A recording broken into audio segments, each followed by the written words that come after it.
I'm going to tell you how to maximise your earnings on Tubi. Hi, I'm Jim, I'm a filmmaker. I've got several films on Tubi, and these are my tips to get the most out of your movie and make sure you get the most eyeballs on it and you get the most revenue from your film, whether it's on Film Hub, it's with Indie Rights, Gravitas, whoever's got the film, you want to get those views on Tubi so you can make some good money on it. If you want to help the channel, do check out my films on Tubi. There's The Apocalypse Box, The Witch's Hammer, and Bane. So number one has to be the poster, because it's the first thing that people are going to see about your film. They're going to see that image and they need to find it amongst the genre it lives in. So there's key things I'd consider when creating a poster to get maximum impact on Tubi. What works best? So one focal point. So this could be a face, a weapon, or an object. You want to make it high contrast. So you want to have maybe a dark background and one light subject, or vice versa, depending on the genre. You've got to have a big readable title. And you know, if you're winding back to when you're writing this film, you really need to make sure that title's good, fit for the genre, and it's going to be something memorable. But make sure that title's clear on the poster, even when it's small, shrunk down amongst other films. You want to give the audience a clear signal as to what genre they're about to watch. So that poster, you should be able to look at it once and know instantly, oh, it's a horror movie, or it's a thriller, it's an action film. So be very clear with your genre on your poster. So here are some things that could potentially not get people clicking on your poster on Tubi. Things like ensemble posters. So lots of heads, they're far too small. When that poster's shrunk down, no one's going to be able to discern who they are anyway, so get all those heads off your poster. Festival laurels. Now, unless these are huge, big tentpole festivals, I'd take them all off. They're distracting and you're never going to be able to read the text on them anyway when they're on the poster. And a lot of the platforms want you to remove these laurels because they don't really impact who clicks on your film. Anything that's too abstract and difficult to discern what it is when you're looking at it that small, and anything with low contrast that's too grey or white. Next up is title and genre clarity. So really you want to pick the right title for your film, and this needs to be a clear indication of what genre it is. Ideally it's easy to pronounce, and ideally it's got some sort of emotional or visceral connection, so it makes you feel a certain way, and that's the way you're going to feel when you watch this movie. I wouldn't get obsessed worrying about if it's too on the nose, because that's really what you want. On a channel like Tubi, you've got to stand out, it's got to pop, it's got to be instantly clear what it is.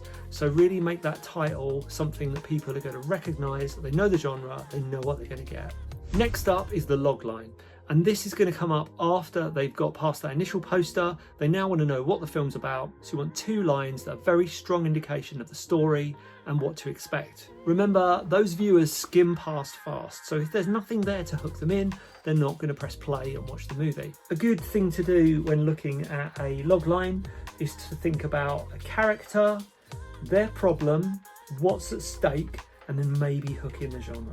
So for example, I'd say a young woman is trying to escape from prison, otherwise she'll lose her life because a ghost is trying to kill her.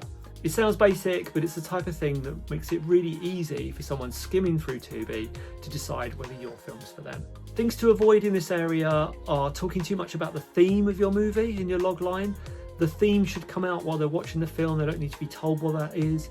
Talking about metaphors, being ambiguous with what's going to happen. You don't need to give them the ending of the film, you just need to set it up, explain what the stakes are, explain why it's going to be interesting to watch in those 2 sentences. On Tubi, retention equals revenue. So those opening 5 minutes have really got to hook the audience in. Tips here would be to start big, start with lots of tension, give the audience a hook, give them something interesting so they want to follow this story, they want to get involved, they want to watch the whole film. Avoid long, lengthy credit sequences, that's just going to get them to click off. Next up, finding that runtime sweet spot. So on Tubi, you want to be 75 to 95 minutes long, and this is all about, again, that retention, getting people to complete the film, getting people to watch those ads, which is going to bring in revenue for you. This is important because the easier it is to watch your whole film, the more ad breaks are completed, the better it signals the Tubi algorithm, and that's going to get the film promoted, it's going to get more people to see it. Next up is genre targeting, and this is being quite specific with your genre.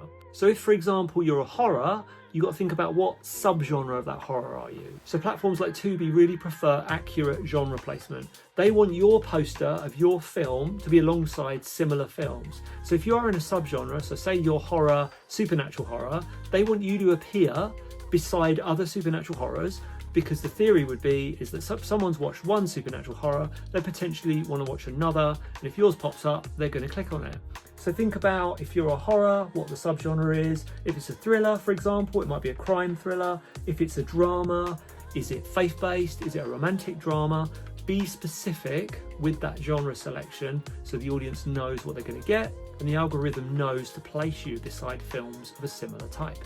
Ideally, choose one primary genre and one secondary genre maximum. Don't go down the route of it's a thriller, horror, mystery, art house, romantic film. It might have all of those elements in it, but what is it at heart? What are the two ways you describe it, and what are the two ways you want your audience to find it with? Next up is your trailer. So trailers don't necessarily need to be cinematic, they just need to hook the audience in. I'd go for something around the 60 to 90 second mark because you want to make sure they watch the whole thing. I'd get the threat in early in that trailer and leave them on a cliffhanger. Leave them with a question that they need to answer by watching your movie. I'd avoid slow montages, I'd get them in there, I'd show them the best your film has to offer. So here are some things that platforms like Tubi love. Strong first week completion rate. So this is where I would deploy friends, family, and everyone involved in the film. You want to make sure during that first week, some say the first 24 hours, you get as many people watching the film as possible, because that will give you more chance of being pushed up into the recommended list, which will then mean you'll get more eyes on it and more people potentially clicking on it. Another one would be clean audio. As I've said before, that sound is so important on your film. You want to have professional subtitles. You'd be amazed the amount of people who actually just stick the subtitles on. So make sure those subtitles make sense and they're all accurate. And finally, recognizable tropes from your genre. So I'm not talking about cliches from a genre, I'm talking about things the audience are going to recognize from the thing that they've pressed and want to watch.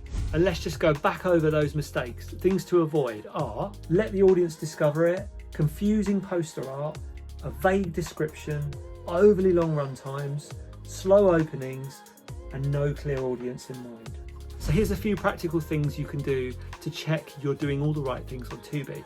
First of all, get your poster, show it to friends and family for a couple of seconds, take it away and ask them, what is the film about and what genre is it?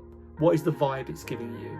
And if they're correct and that is in fact what the film is, then potentially you've done all the right things on the poster. Stick your film on and time how long it takes for something to happen. An action, some tension, anything that's going to hook the audience in. So time that first 5 minutes, and if nothing happens, then consider ways you might put something in those 5 minutes to keep people hooked. A lot of bigger productions these days will do the trick, you've probably seen it before, where you front load a bit of action and then the whole film, it says, 2 months earlier, and then the film starts. And you may even see that scene in its entirety later on in the film, but what they've done is they've said, okay, bear with us, we're going to get to this later, but this is the type of thing you've got to look forward to in the rest of the film. Check if your film can be tightened. Check if you can cut 5 or 10 minutes. Is there any fat on it that you can cut off to get that runtime down?